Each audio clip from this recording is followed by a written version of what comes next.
Recall someone who entered your life like an absolute dream. They were intensely charming, seemed to understand every corner of your soul, and made you feel like the center of their universe.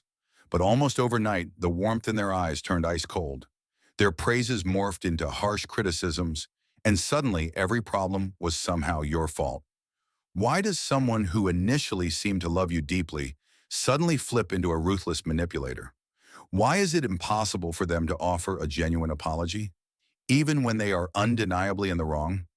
You might assume they act this way because they are simply too obsessed with themselves. But here is the chilling reality.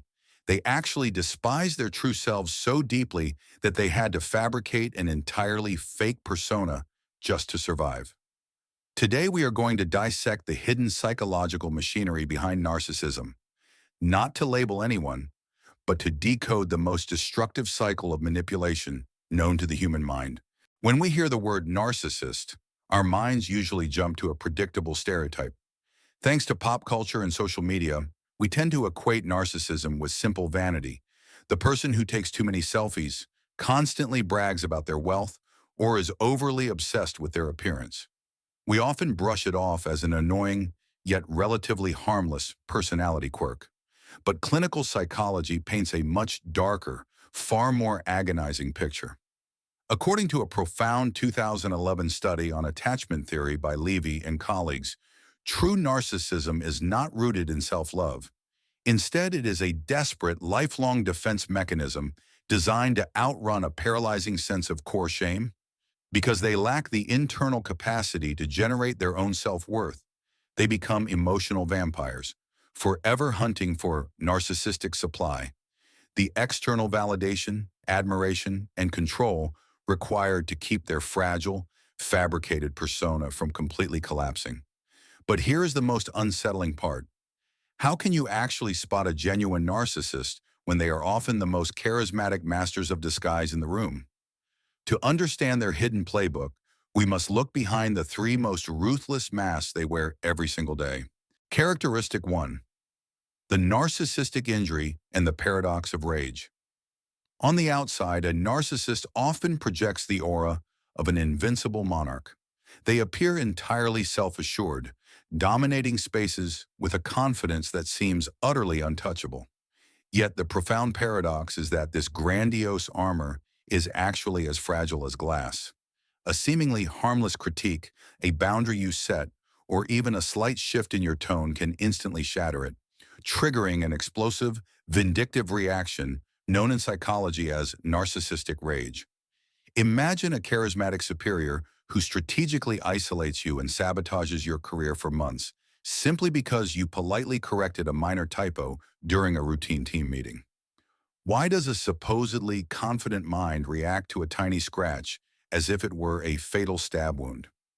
As psychologist Roy Baumeister, 1998, pointed out in his research on ego threats, they are not lashing out because they think you are factually wrong. They are enraged because you accidentally inflicted a narcissistic injury. By threatening their illusion of perfection, you expose them to their unbearable core shame. To survive this emotional agony, their psychological defense mechanism forces them to obliterate the perceived threat, which in that moment is you. But if you assume this brutal dynamic is only visible in loud public environments like the workplace, you are gravely mistaken. The most terrifying psychological warfare actually happens in the intimate shadows of romantic relationships. Characteristic 2. The invisible manipulation loop. Love bombing and discard. In romantic relationships, a narcissist operates on a ruthless, highly predictable cycle. It begins with a phase known as love bombing, an intense period where they shower you with affection, grand promises, and mirror your deepest desires to make you feel like their ultimate soulmate. You might believe you have finally found the perfect partner, completely oblivious to the trap being set. Yet the paradox is that this is not genuine love. It is an acquisition of psychological supply. Once they have secured your unwavering devotion, the devaluation phase inevitably begins. The warmth vanishes, quickly replaced by gaslighting, subtle belittling, and agonizing emotional withdrawal. Finally, they discard you without a second thought, as easily as walking away from a broken mirror. Why do they flip the script so drastically? The psychological mechanism behind this cruelty is a profound lack of object constancy, a concept thoroughly mapped out by psychoanalyst Otto Kernberg, 1975.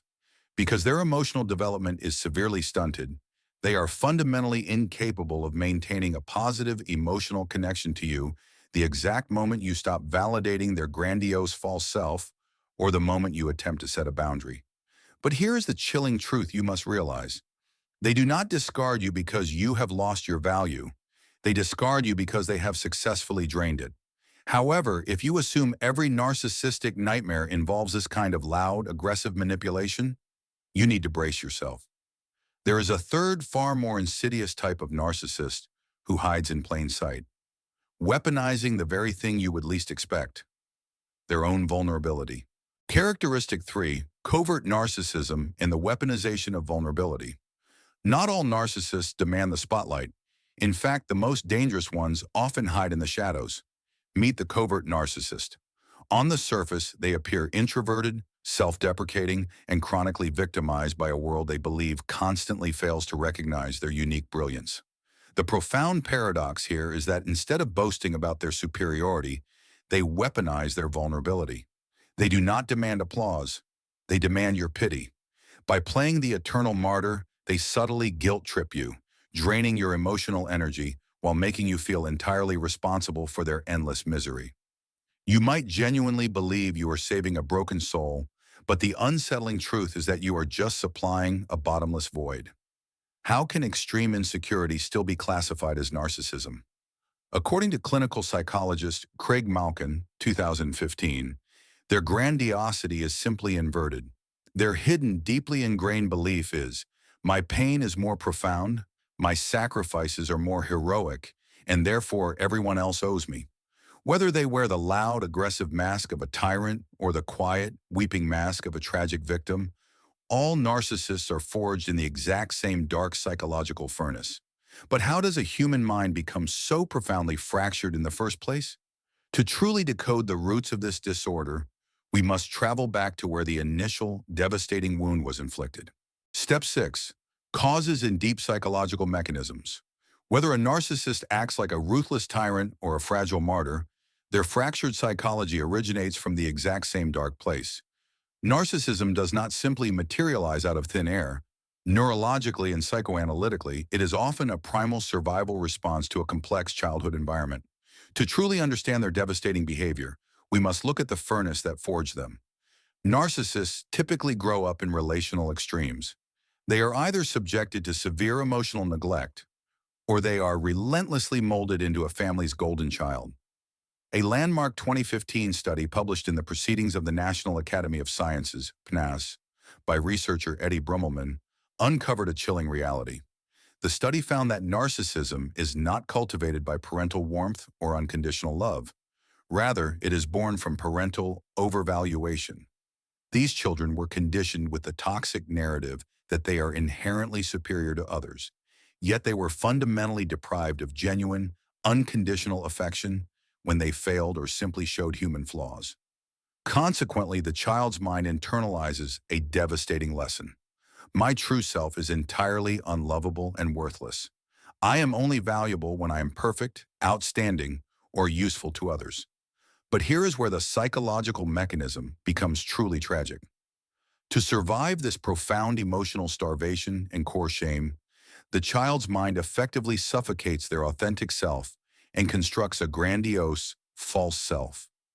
Their brain systematically rewires itself, shutting down the capacity for genuine empathy to allocate all of its energy toward defending this hollow, fabricated shell.